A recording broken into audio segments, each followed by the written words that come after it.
In the heart of Old Town Key West stands one of the island's most historically significant municipal buildings, now known as the Key West Firehouse Museum. Originally constructed in 1907, this firehouse served as the headquarters for the city's organized fire department during a time when Key West was one of the wealthiest and most densely populated cities in Florida. Its establishment reflected the island's rapid growth in the late 19th and early 20th centuries, fueled by industries such as cigar manufacturing, sponge harvesting, and maritime trade. Before the construction of the brick firehouse, firefighting efforts in Key West were far less centralized. In the mid to late 1800s, devastating fires frequently swept through the island's predominantly wooden structures. The Great Fire of 1886, in particular, destroyed much of the city's commercial district and underscored the urgent need for improved fire prevention infrastructure.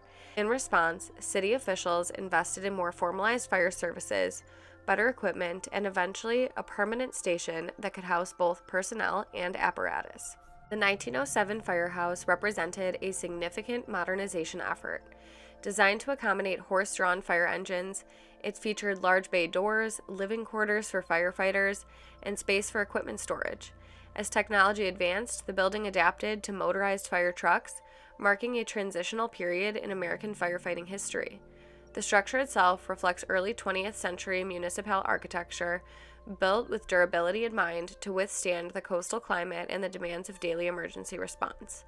For decades, firefighters operated out of this station, responding not only to structural fires but also to maritime emergencies and storm-related incidents. Key West's geographic isolation meant that local firefighters often served as first responders in a wide range of crises, reinforcing the firehouse's role as a cornerstone of community safety. The building functioned not simply as a workplace, but as a hub of civic responsibility and public trust. Over time, as the city expanded and emergency services modernized, operations moved to newer facilities better suited for contemporary needs. Rather than demolish the historic structure, preservation efforts ensured that the firehouse would remain standing as a testament to Key West's early public service history. Today, it operates as a museum, offering insight into the evolution of firefighting equipment, training practices, and the daily lives of those who once served there. We will be exploring the site alongside David Sloan, a local historian and author known for documenting the layered history of the Florida Keys. Many viewers may also recognize him as Robert the Doll's longtime dolltender at the Fort East Martello Museum, where he has helped curate and interpret one of Key West's most famous artifacts. Since 1996, Sloan has researched and documented the recorded hauntings, folklore, and archival accounts connected to the island's historic sites. As we walk through and investigate America's most haunted firehouse, David will provide historical context about its origins, its role in the broader development of Key West, the haunted history, and the individuals who worked within its walls, allowing the story of the building to unfold through place-based interpretation rather than just simple retelling. They built it in 1907. Wow. And when they built it, it was the third fire station on the island. And they built it out here because they were building cigar factories around here. And they didn't want them burning because they brought in a ton of money. Yeah. And so they couldn't have the fires. You know, the fire of 1886 pretty much destroyed most of the business in Key West and really devastated the town. So to make sure that didn't happen, they built this place. And so they built it, and then 1908, just before they're going to move in, there's a mysterious fire in the engine room. At the firehouse. Yeah. Mm-hmm. And, Okay. and then they fix everything from that, and then they're about to move in. They get in 1909, this big hurricane comes through. And the chief luckily pulled the apparatus out to the yard. He brought the horses out to the yard. So the horses survived. And so, hey, big points for him. And then they fixed the roof, they fixed the wall, and then it was an active fire station. But people were saying it was cursed because of these things. And one of the theories, the whole island was the island of bones. We've heard the story about Key West and all the skeletons from the Native Americans who were here. So every place is pretty much a burial ground. But below us here is one of the biggest aquifers, one of the biggest natural aquifers for fresh water on the island. So this would have been a place where the natives would have come to get the fresh water. Mm-hmm. So we think they would have lived near here. They would have done burials near here. Who knows what? So it probably was sacred ground. I don't know if that's why there was the curse or not. But the cool thing is, when that hurricane came through in 1909, hurricanes induce labor. Yeah. There were 3 people born during the storm, all boys. Each one of them went on to lead this fire station as chief or assistant chief. That's interesting. Yeah. So what the legend says is that they were born to reverse the curse and to protect the place. And then this was an active station until 1998 when Hurricane George was coming in. And the building was falling apart. The new station was almost ready. So the fire chief said, he got permission. He said, hey, pick everything up. We're moving to the new station. And they moved everything as the storm was rolling in. And Captain Alex Vega, who the museum's named after, he had been collecting whenever they threw stuff away. He'd grab it. And so he lobbied the city to make it a museum. So he saved it from being torn down and turned into condos. Oh, I love that. And it took him 15 years to raise enough money to get it, up to code with everything. And then it's been a museum for 13 years. Wow. And it's always been the favorite of the firefighters because it's just the coolest station. It was home of the Tiger Hose Company. Everybody wanted to be a member of Tiger Hose. And I think that's why a lot of their spirits still remain here. So it was mainly people that worked here. Yeah. Mainly, there's some other ones that I'll tell you about. And we'll go around. I'll kind of see where you're getting the vibes and what areas you want to check out. Okay. We'll definitely talk about Farto. Yes. Farto. And I want to tell you about Jack Ray, who is one of the children who died in the fire at one of the theaters here. Because I think, did you bring any of the dolls? I have, yeah, we have 2 of them. Okay, so because I think the children's energy will be really good with that. So that'll be worth checking out. Okay. Why would there be kids here?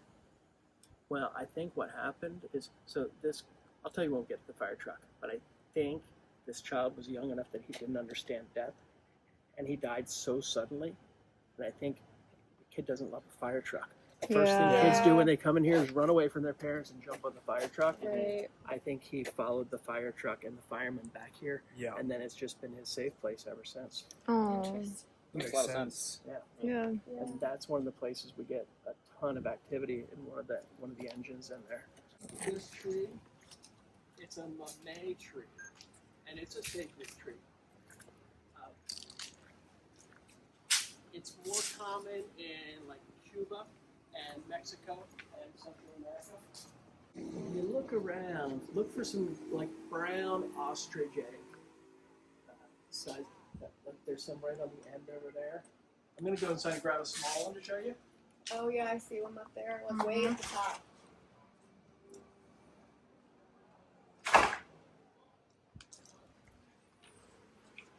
This is really interesting. Yeah, it is.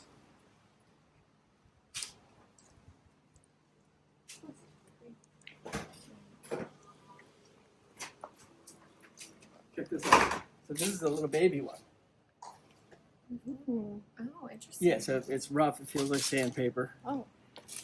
And only the men could eat it. They wouldn't let the women eat it. What is it? It's called it's in there. it's called mamey. But when you cut it open, it's beautiful and orange, like a sweet potato. Okay. It has a little bit of a sweet potato flavor, but also with like apricot and cherries and almonds. So it's all these different things. And the seed, we think this is why they wouldn't let the women have the fruit, because the seed has cyanide in it. And it can induce abortions. Oh. So, and I think it started as that, and then the men were just like, oh, we like the flavor. There's not enough of them on the tree. Typically. Started out considerate. But in, like on the Day of the Dead, in Mexico, they'll crush up these seeds and they mix it with something else, and it's called like a mixto. So it's got some weird name, and they'll do it to communicate with the dead. Ooh. Interesting. Yeah, and this tree was so special. It'll drop up to 300 fruit, and it was like a bargaining chip for the firefighters here. And they'd use it to trade things. And some of the firefighters love this tree so much that they asked to be buried underneath it. So we had the remains of several of the firefighters. Oh, they're actually buried here. Yeah, it's got their cremains, and even the ones who aren't buried here, a lot of them are still staying. When this was an active station, we get firefighters who come in all the time, and they're like, "Oh, how are the ghosts treated?" Because they remember all the stuff that was going on. Yeah.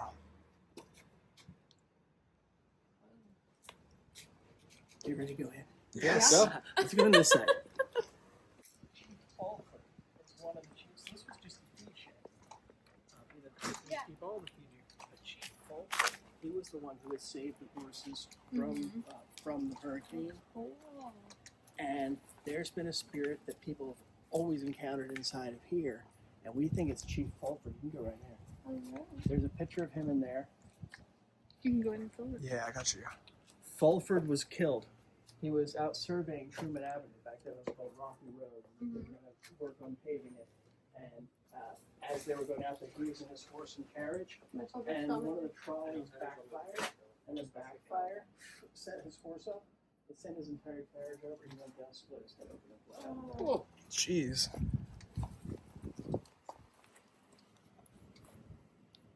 How many people do you think are buried here between, like, Firehouse and the Native American? Like, I think there's more activity on this property than out of the fort. really? Yeah. Wow. I think we have what? That's saying I something think because there's- that fort was wild. And people used to bury people in the backyards and stuff. Oh, yeah. You know Elena Hoyos? Did you hear her story on the tour? She was the one that Count von Kossel Yes. dug up. Yes, yeah. She lived 2 houses down. Ooh. When von Kossel built his airplane, his wingless airplane that he took her around in, the tires were lined with old fire hose. Pretty sure he got it from this station. That's interesting. Yeah. Wow. That was a wild story. That was a wild story. Little George. It's a horde. Yeah. So Big George was the favorite horse of the fire department. I'll show you where his stable was.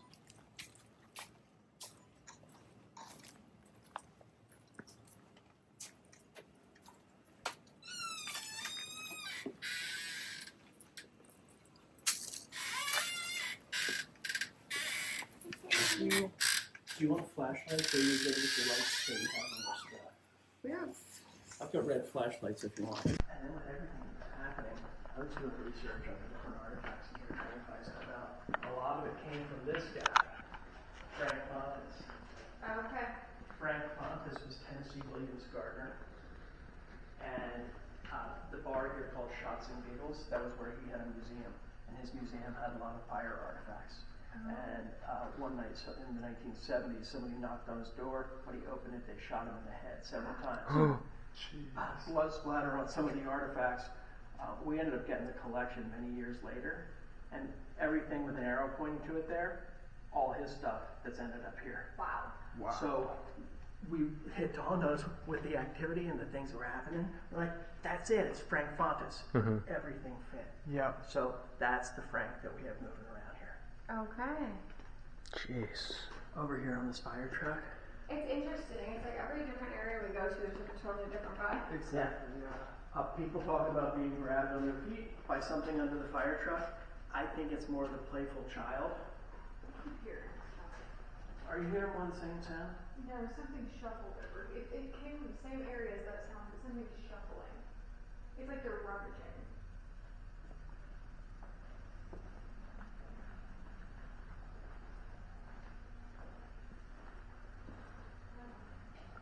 If anybody wants, you can run right up from the truck. So the pictures on the side of the truck, that's from the Strand fire. And I believe that was back in the 1940s. There was a little boy named Jack Ray Perez, and his father worked at the Strand Theater, which is where it's a Walgreens now, but it was a Ripley's, believe it or not, for a while. It's got that beautiful facade on Duval Street. And this is back when the projections all used the celluloid film, which was highly flammable. Yeah. And so he goes to see his dad. They're hanging out in the projection room. His dad stepped outside for just a second. Something ignited all of the film, and the entire room just was engulfed in flames. His dad tried to go in, badly burned, trying to do it. He couldn't reach Jack Ray in time. So Jack Ray died. And we're pretty sure that he's the boy. Yeah. The different EVPs people have gotten were right along the lines with someone who was trapped in a fire like that. Yeah. we think that he did not understand what death was, and what boy doesn't like firefighters and fire trucks. Mm-hmm. So we think he dies. He's wondering why the crowds are out there. He's probably hanging out with the crowds, and he goes up to the elevator to see the cool fire truck, and we think he came back to the station, and he's been here ever since. Mm-hmm. So this is one of the hot spots, right up there in the seat. If you call out his name, you say, "Jack Ray, are you here? Jack Ray, are you here?" A lot of times people will start getting incredible activity.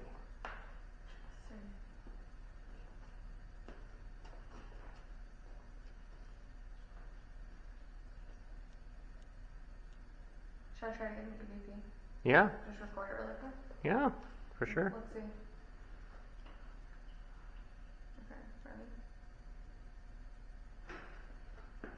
What the fuck was that? What was that? It was over there. I did. Yeah. That was It was behind the super, truck. super loud. Yep. It was the second I hit the record button. Jack, was that you?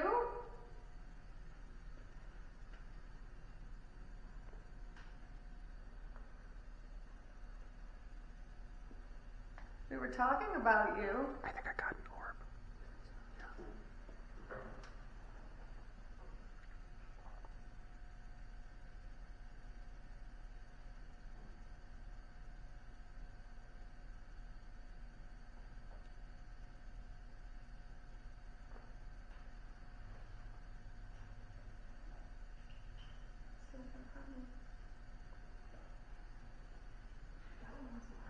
I caught the noise at the beginning on the recording. If you listen to this, here, let me come down.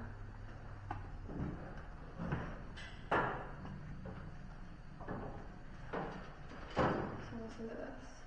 The beginning. This was what was over there. What was that? Yeah. Can you play it again? Yeah. It sounded like something was shifting. Or Like, something was shoved off the shelf, maybe. yeah. Or like one of the coats was like, shh. It was the second I hit the record button. It sounded like it was in this corner. Yeah. You heard it over there? I heard it over here. I heard it over there. Yeah, I heard it over by the horse. Yeah. They were talking about you. Yep. Mitchell, how does the tripod work? Yeah, people get all It was like that, I think. people get all types of sensations. I think it's just overwhelming. It's not bad. Well, There's nothing negative that I know. And also, firefighters, they see a woman and they touch their hair. So there's that. And if you're getting that sensation, I always wonder if that could be someone putting a helmet on you. Maybe. Oh. Somebody's not upstairs. What's upstairs? Let's go see. Okay. Hell yeah. That's the attitude. I like that. Whoever wants to lead the way.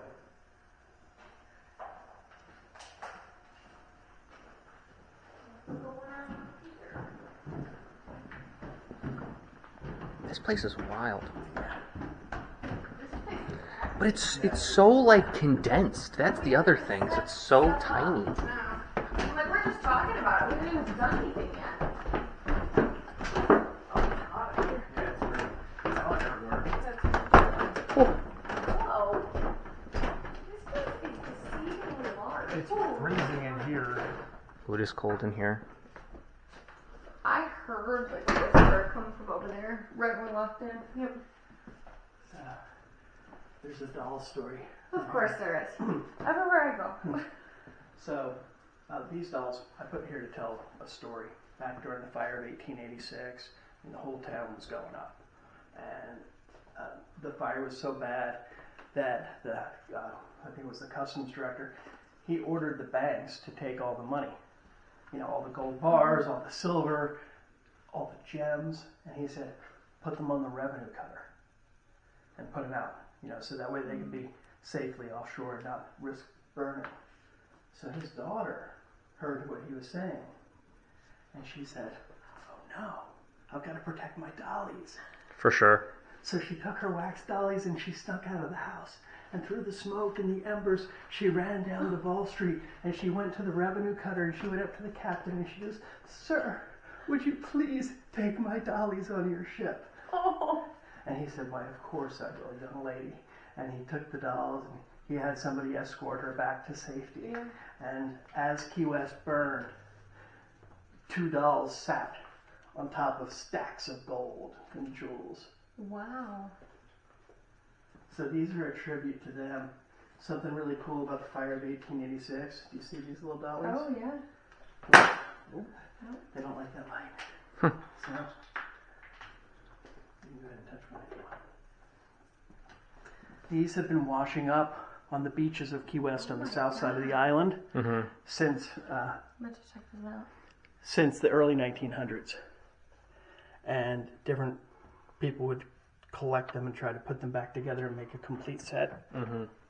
Nobody was sure where they were from. But what happened is, after the Civil War, they made pretty much a garbage dump on the beach. And they'd bring all the garbage down there and just push it into the ocean. And after the fire of 1886, we think that there was a warehouse with a lot of dolls. And it all burned, they dumped it in, so they continue to wash up to this day. Those are probably the only artifacts you're ever going to see from the Great Fire of 1886. And I think those are what have the energy here. I think that's what locks it in right in this area.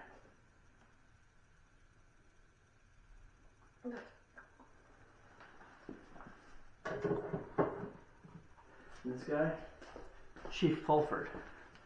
And Chief Fulford, he was fire chief during the Great Fire of 1886. He had a rough job. He did. It was really tough. And then when he came up for re-election in 1900, he was up against Fulford, who I introduced you to down in the shed, and he lost. So he went out drinking with his friends, and then went down to Bahama Village and shot a prostitute in the face. Jesus Christ. And he said he didn't remember it the next day. He was a jailer too.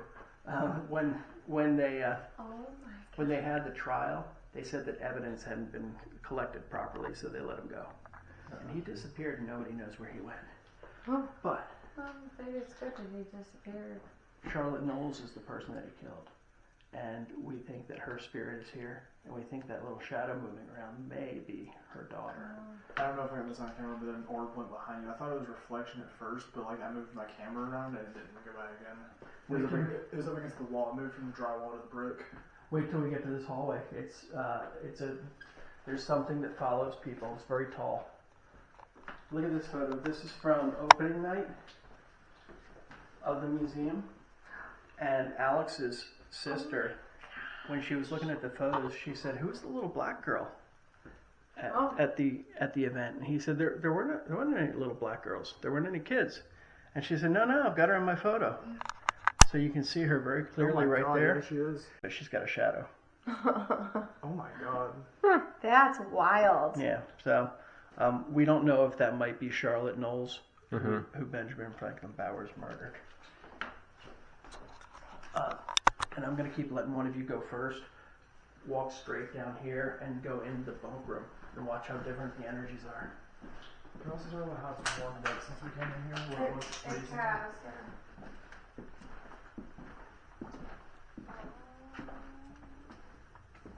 I've been feeling something in this area since we got in here. My chest hurt. I got lightheaded in this one. Yeah, my chest hurts real bad. Yeah, I got that too, Morgan. I got lightheaded here. This is where magic happened. They'd sleep, they'd have different shifts, but this is the fire pole. Calls would come in over there. There's at least one firefighter who had a heart attack in here. And we think that we get him, but there's a lot of different energy, because this was the place. In the next room, they'd have all-night poker games. And they'd rent the beds out for people to sleep it off, before they went home to their wives. And so the firemen oftentimes didn't even get to sleep here. They'd sleep somewhere else. So this was there's a lot of activity going on. That bunk tends to be the most active. Okay. I don't feel good in here. Did you step out? Yeah, it was just like. Yeah, it's something.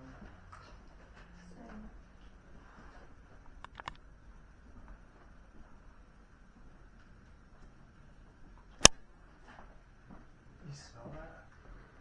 Yeah, It feels like panic in here. It smells like something fermenting. I feel panic.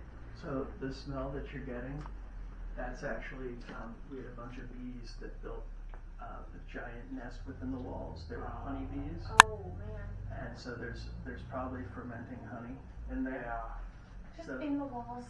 But something interesting that people will smell walking around here, they'll smell like a really rotten smell with the little smoky.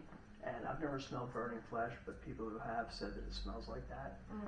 But we could all be standing here and only one person will get it at a time, so it's as if it's an individual I walking. just saw somebody. Walking Someone around. said hello in my ear. And I just saw somebody go right behind David, like really close to you actually. They said hello. No, there was like a whole ass person right Yeah, right here. there. I was like, wait a second. Yep, Who you saw? told you. Yeah, it was like it was right over this shoulder. Yeah. Your left. My right. You said you heard someone say hello. Yeah. Alright, so next room, it's probably going to be even more active than it is in here. I'm like, that was a whole person. I just. Was it tall? Was it that one? Yeah. Very tall, actually. Oh, there's Bum Farto. And this is the Wall of Chiefs. So that's all the chiefs that have ever served wow. here. That's cool.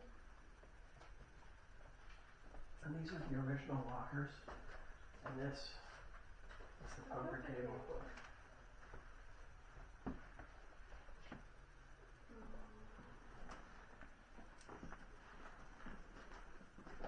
And Bum Farto. Have you heard about Bum Farto? I've not heard of that. You told us a little bit about him yesterday and his antics, but He was born in Key West. His dad operated the Victoria restaurant, which is where Sloppy Joe's is now. And he got the name Bum because they lived right next to the fire station, and he always wanted to be a firefighter. And when the fire engine would take off from the station, right as it was about to round the corner, he'd run and he'd jump up on the back of it. And the firefighters back at the station would look at him and they'd be like, "Get off of there, you bum!" So the nickname Bum stuck. His real name was Joseph Anthony Farto.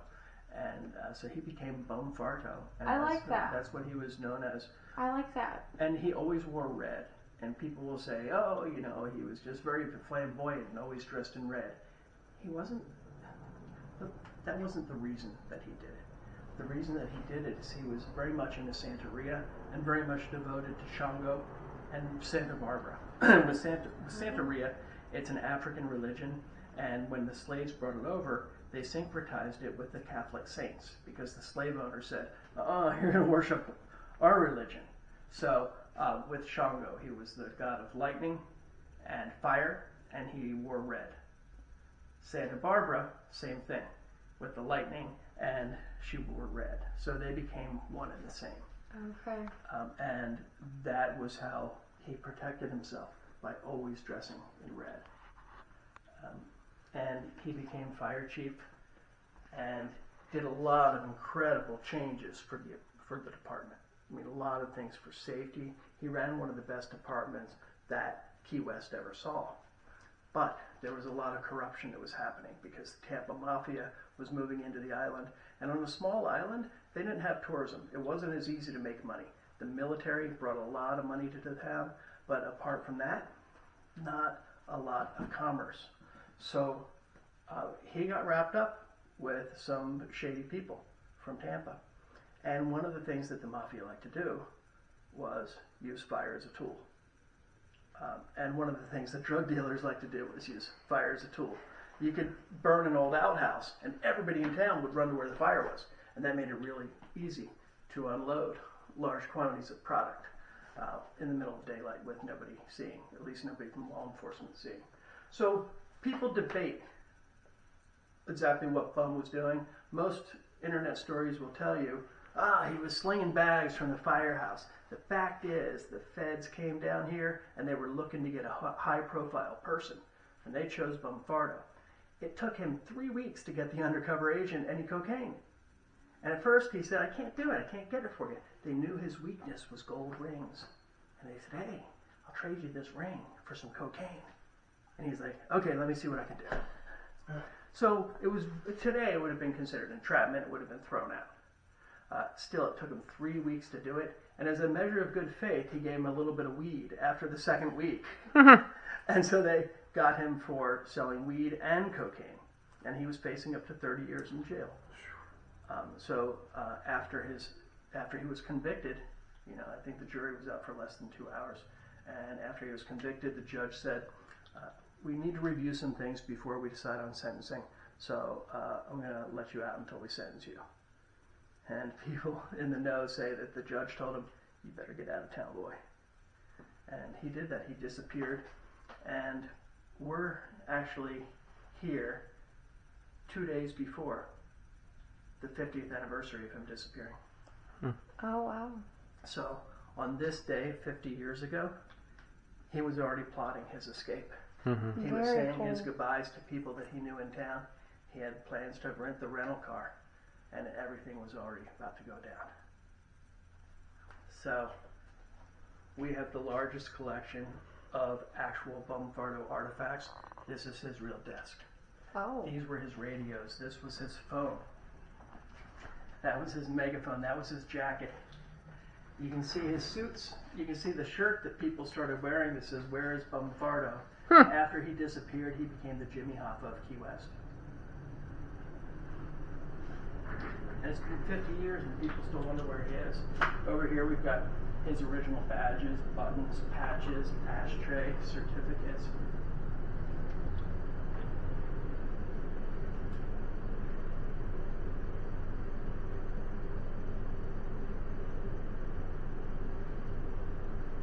Pretty little stuff. And he even had matches made up with his name in the fire department on them. Like that. And there's some different pictures of him. It looks like a fun guy. Yeah, people either loved him or hated him. Yeah. It looks like a fun guy. It's incredible. Good old one. It's got style. Yeah. I love the pose in this one. Yeah.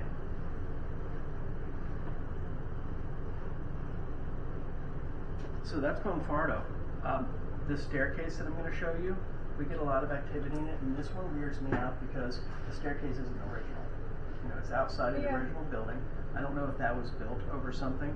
We've had an Australian guy in there telling people, "Good day, mate." What? Why? We don't know, and people feel like they're about to be pushed down those stairs too. Interesting. So I'll let you check those out, and then if you want to come back and kind of do a little investigation on any of the spots that stood out to you. This one. Great. Do you want to stay here and start that now? I have to go down and get my stuff anyway, Okay. so. Let's go down and grab stuff. You go ahead, Yeah. bud. Sean, Try a spirit box. I'll let you go first. I'm gonna need a flashlight. Are these the stairs? Yeah. Oh, the patches are cool. Yeah. Different firefighters from all over the world bring them in.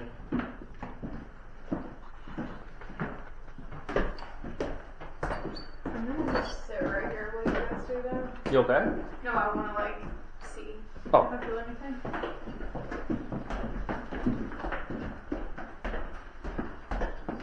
I don't think Australians would be here.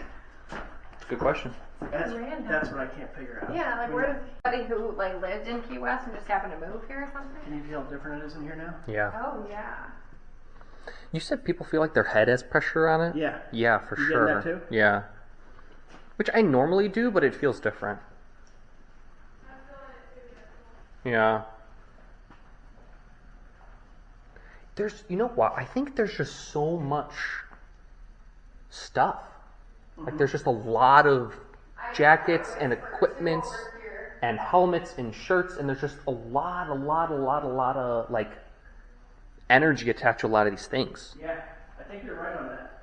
Okay, somebody's playing me over here. What's going on? I got whispered, and then I turned back, and then I saw somebody dash that way. Well, where did you go? I think that was the kid again. He seems like he's tricky. Like he likes to Yeah, I play feel like games. I'm being- Yes. I feel like Yeah, I'm he being likes to played mess with. with people Which I and like always- see what he can get away with. Yeah, I'm like, I saw him dash. Can you come back?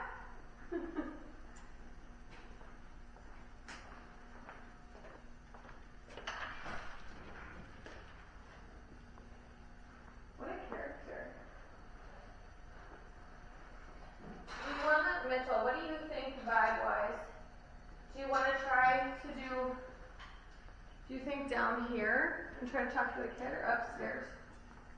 Honestly, I wouldn't be mad doing one of each. One in each? Do we have time to do one upstairs, one downstairs?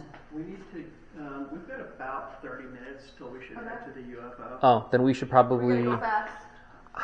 I like... What do you think is better for spirit box, down here or up there? I think upstairs. Upstairs, okay. Bum Farto seems to, I mean, it's different for everybody. Yeah. So I go with where you feel the energy is best. But Bum Farto usually does pretty good. Okay, let's do Bum And Farto. since it's close to his anniversary, That's a really cool I think opportunity. That's a cool idea. Yeah. Yeah. And if we have 30 minutes, we can do one Estes, one wave, because the wave, they usually tucker out after about 20 minutes anyway. Yeah. Or 15 minutes. Oop, this turn off? The light just died. What? The light just died. Didn't we just charge it? Yeah, you charged all night. It literally was at 3 bars and now it's dead. my battery on my little flashlight, it was full. I mean, it was fresh battery when I came in, and you saw it started fading immediately. Yeah, like this just immediately went. It had 3 bars. Like we used this for like how many hours yesterday, and it was at full bars, we were and it talking. just there it went again. That Just was really completely interesting. completely kicked the bucket. There's something with the whole Robert situation yesterday. Those two got drained, and I got like totally energized. Usually at locations, we go through 4 to 5 camera batteries. And the amount of time that we were there yesterday, we didn't even kill one battery. Like we were like charged the entire time. We didn't have to change the camera battery. Yeah. Our battery died so fast on that camera too. Robert definitely loved you guys. It was He amazing. loved your energy. It was amazing. He was so That fun. radiation that was coming off him, that whole Yeah. aura around him, I'm still... That was cool. I adore it. I just adore it. I swear I think you were looking at my energy because I fell asleep sick. Yeah, she was like just completely taken out. My head feels like it's in a vice. Yeah, I totally feel the same thing. Like all the way around. Well, something was playing with my hair in there while you were talking about him. And so I went downstairs and I was like, can you do that again? And I felt, and it got so much worse. And then my ears started ringing. I was like, I'm gonna faint. I'm gonna fall down these stairs and I'm gonna pass out. There's a couple orbs surrounding your wall. Are you comfortable being up here, or would you rather go down? I'm totally comfortable. We're gonna I asked go. for that. That was my. We're gonna chat with them first. What if you can you sit in his chair? Yeah. Is he okay with that? Yeah. That sounds like that's the move. Yeah. We'll do wave first, and then if we get him, we'll do Estes there. I think you should just go straight to Estes because we're running low on time. Okay. I think you should just do the better one. I mean, the other one. Okay. And we can set this up too. This will be a nice place to set up. Hello. Ready to talk. Ready. Okay. Okay. We love that. Is this Farto? Okay. Clearly it is. Do you want to chat? Are you trying to? Yeah. Okay. Oh my goodness. Got it. Message received. Mitchell, are you ready? Mm-hmm. Okay. Because clearly he is.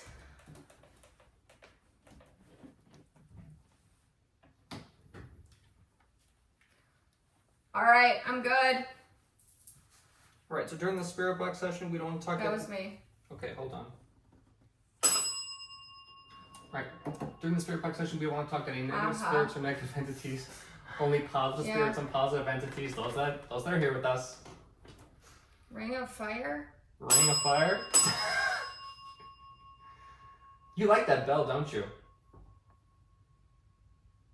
Rock and roll? Rock and roll, baby. You like Johnny Cash, don't you? I want Johnny Cash. It's stubborn. Okay, it's talking about the bell now. Can you tell me who we're talking to, please? Can you tell me your name?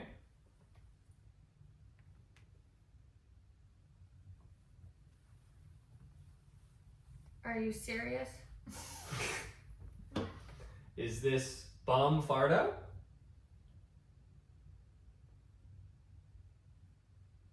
Good morning. Oh, good morning. We just heard your whole story. It's It kind of... sounded like a room full of like people laughing. It was like, ha ha.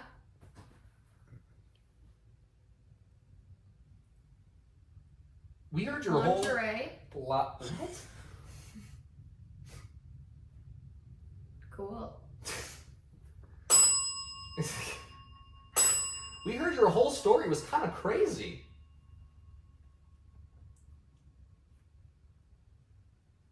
One day,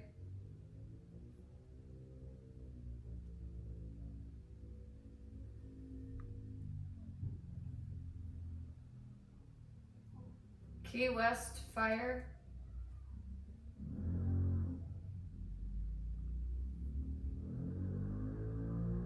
was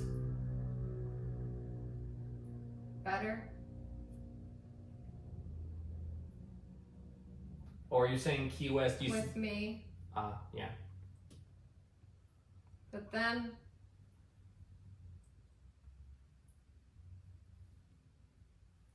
out of here. Yeah. Where did you end up going? Easy does it. Oh, you're right. Sorry. Yay. But it's like a wheezy laugh again.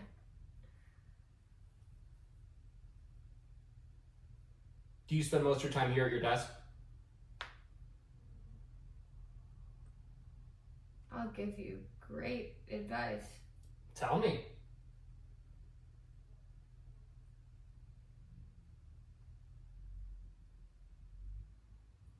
Best spot in the place for ghosts. Right here? C.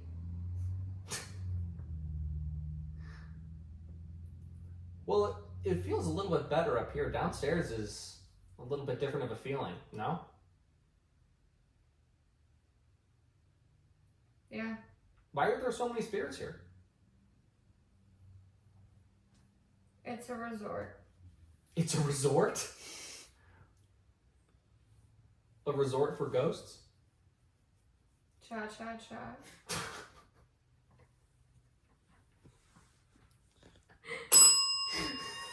Bum, With the bell? I took you for a party. Cha cha cha. I can tell. You likes to party though. I think you were a fun guy, huh? Wheezy laugh again. Yeah, I knew it.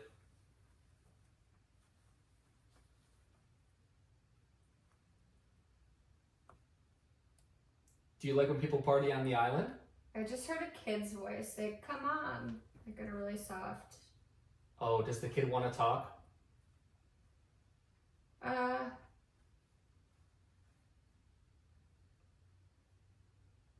Don't ask that. Okay. It was a very quick break. Okay. I think he just wants to keep talking. Yeah, sounds like it. Yeah. Are there any other police chiefs that are here? Police chiefs. Or fire chiefs? Oh my goodness. Yes.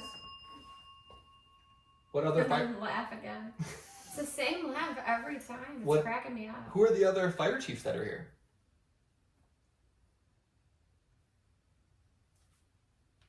Did you make a noise just now? Like, right. I couldn't understand that. There was something with the P.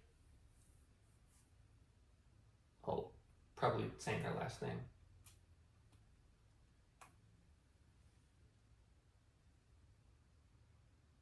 I got her P last names. We got Pender, Ralph Pender, Pender? Gus Perez. Pender. It is yes.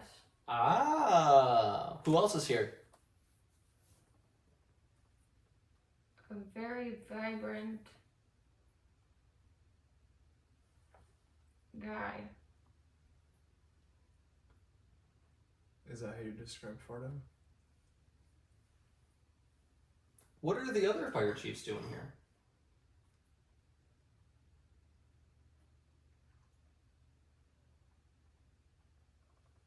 Brotherhood?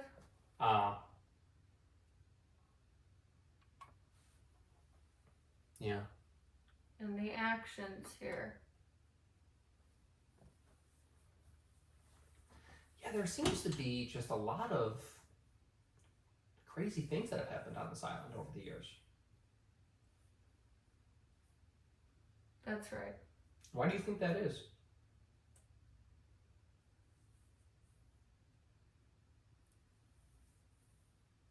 Well,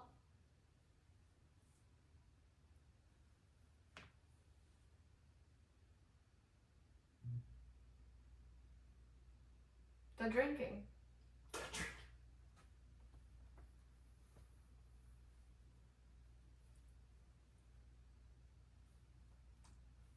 Where was your favorite place to go on the island?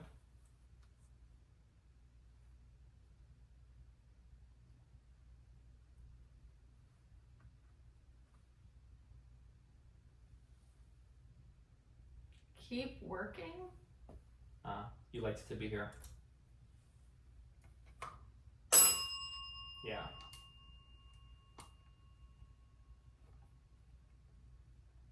This place probably has a lot of memories for you.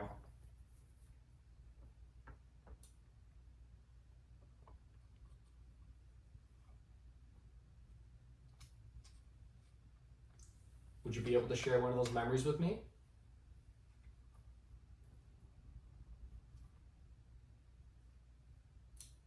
Old man? Were you involved in the bank robbery? Actually, funny.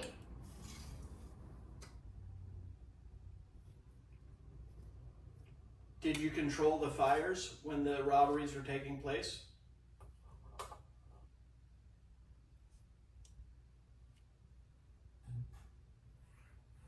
A whole lot of heat.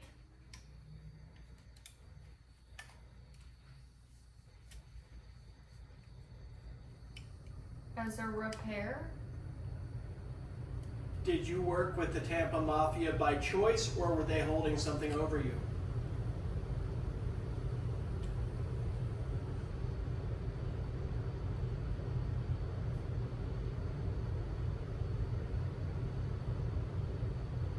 Fate?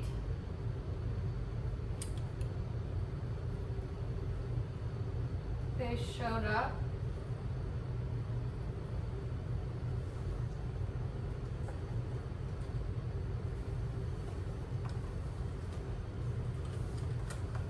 Did you meet them through your wife?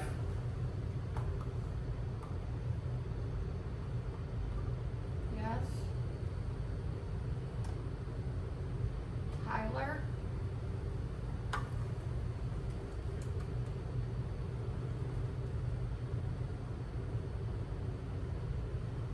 Sounded like it said Lori.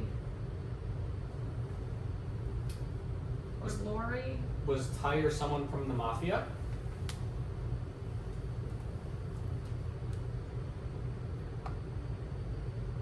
Came back.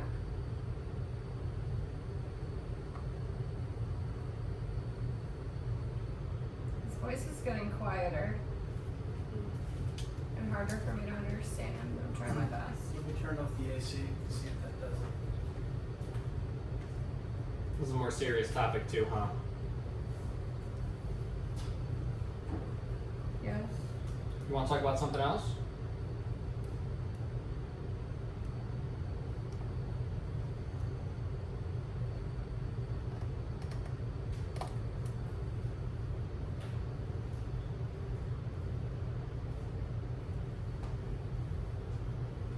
Talk to me about the kid that's here.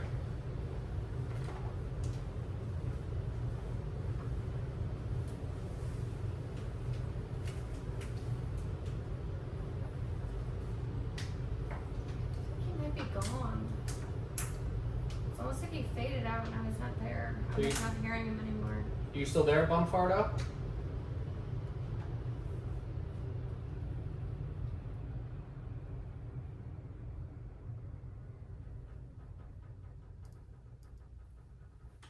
Still not hearing anything, you guys. What happened? Where'd you go?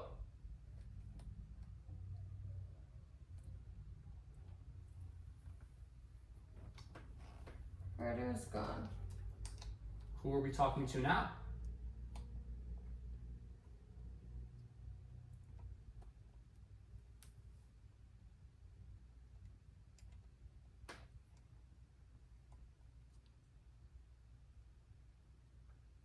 Must be talking to somebody else.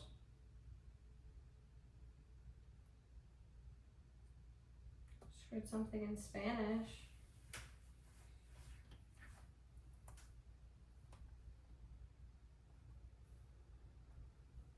Were you a fire chief here?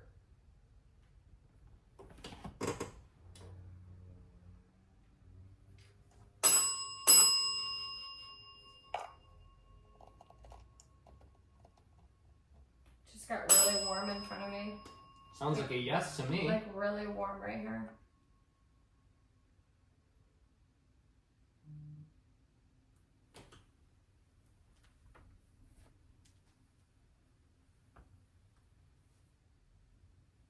I'm not hearing anything anymore. Are you changing the temperature? Why are you changing the temperature for her? Are you trying to show what a fire feels like to her?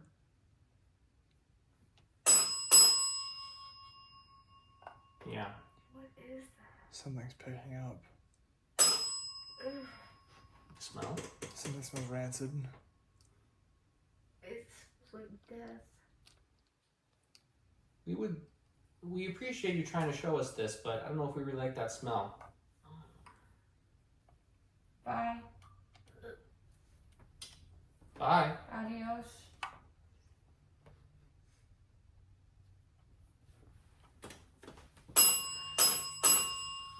I think we're gonna be done. Yeah, I think so. Oh.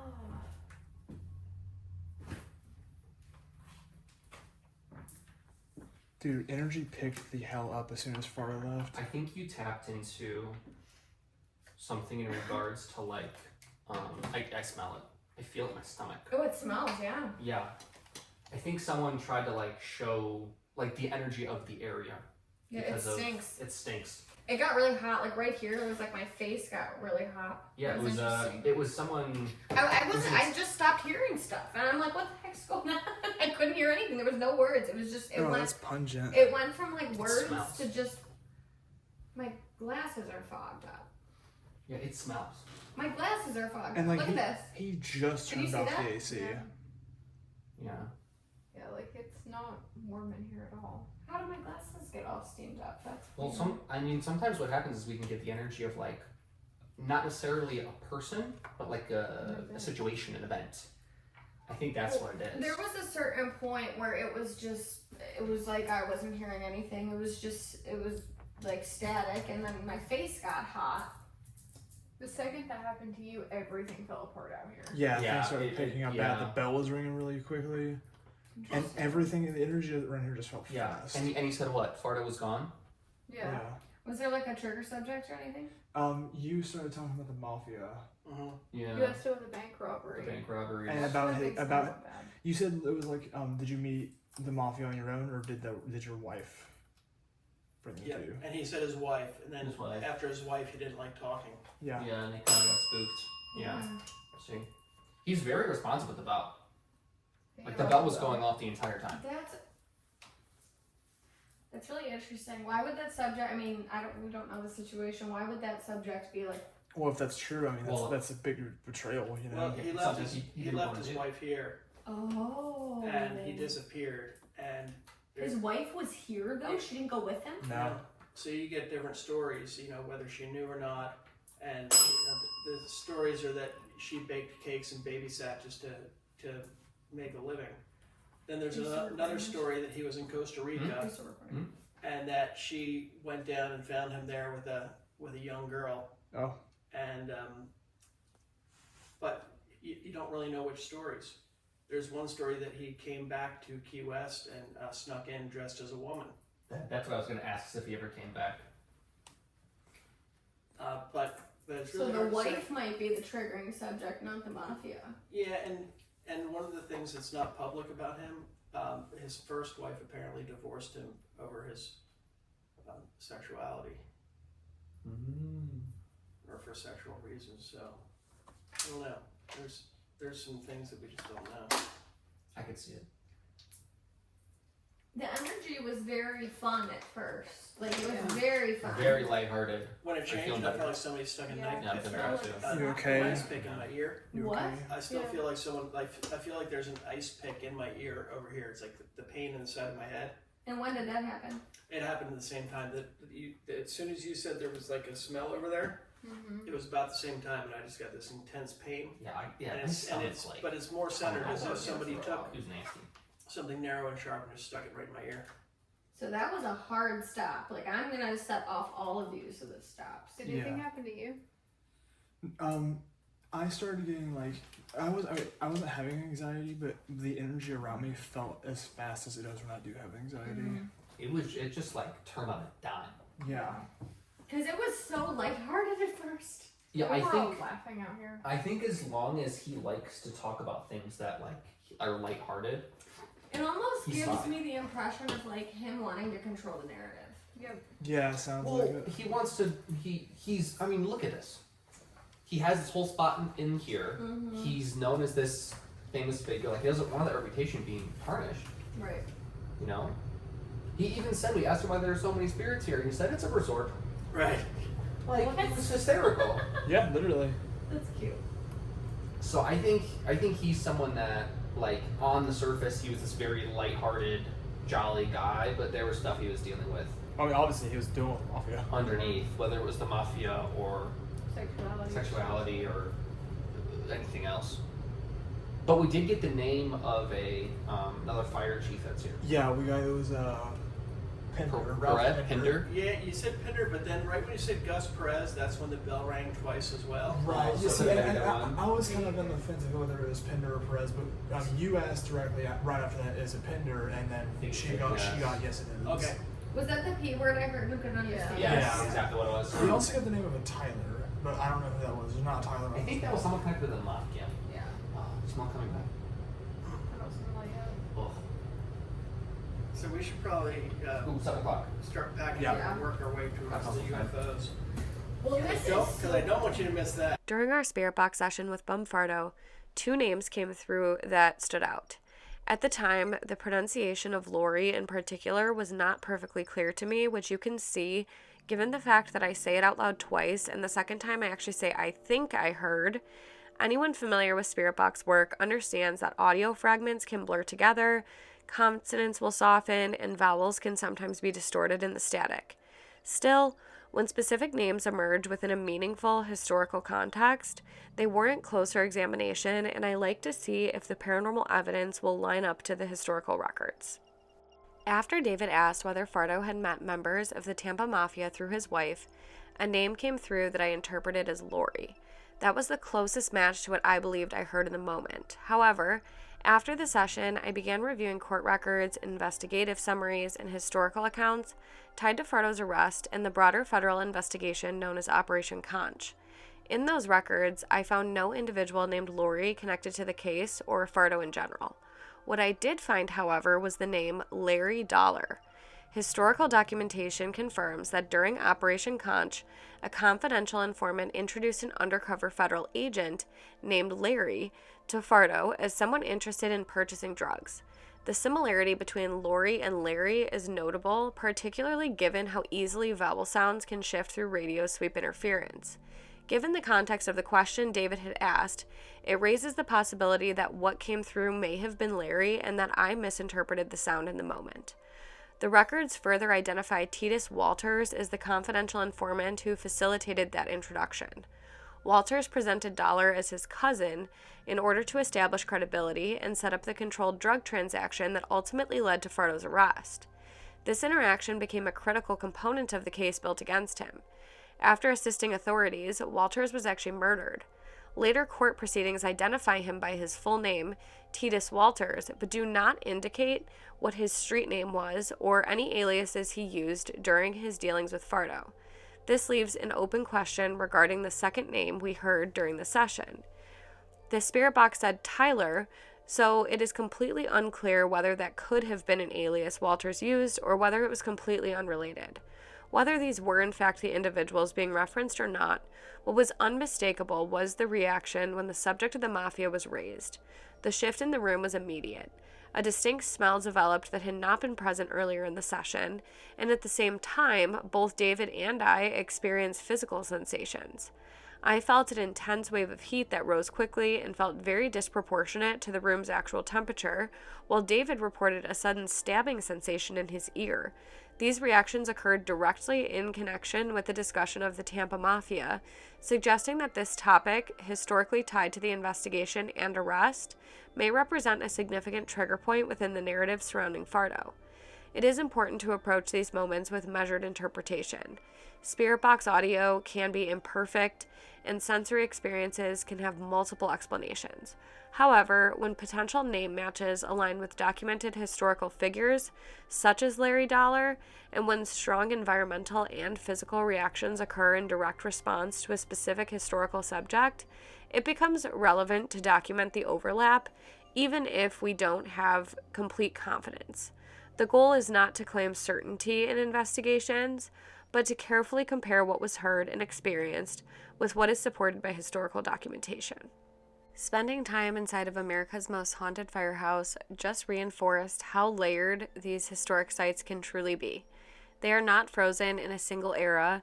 They evolve, they accumulate stories, they absorb the emotional intensity and energy of the events that unfold within them. In a place built for protection and emergency response, human stakes were always high. That alone gives the building a presence that feels substantial. What makes an investigation here so meaningful was the opportunity to examine how the environment, history, and experiences intersect. Context matters, architecture matters, documentation matters. So does personal perception. When those elements converge in a location with more than a century of recorded service, the result is something that invites reflection rather than quick conclusions. Ultimately, the firehouse stands as a preserved piece of Key West's civic foundation. Whether viewed through a historical lens, a cultural lens, or an investigative one, it remains a testament to the individuals who once answered alarms within its walls. Our time inside it was less about chasing a moment and more about engaging with a place that continues to hold significance long after the engine stopped rolling. We also want to give a huge thank you to David Sloan. We came to Key West to investigate Robert the Doll, and if it weren't for David inviting us to this incredible firehouse, we probably would have missed it on this trip. We're so grateful for the opportunity to explore the site and learn from him, not just about the history, but also about the many paranormal experiences connected to this incredible site. His knowledge and guidance made this investigation unforgettable. Thank you for joining us for this experience, and subscribe for more paranormal investigations.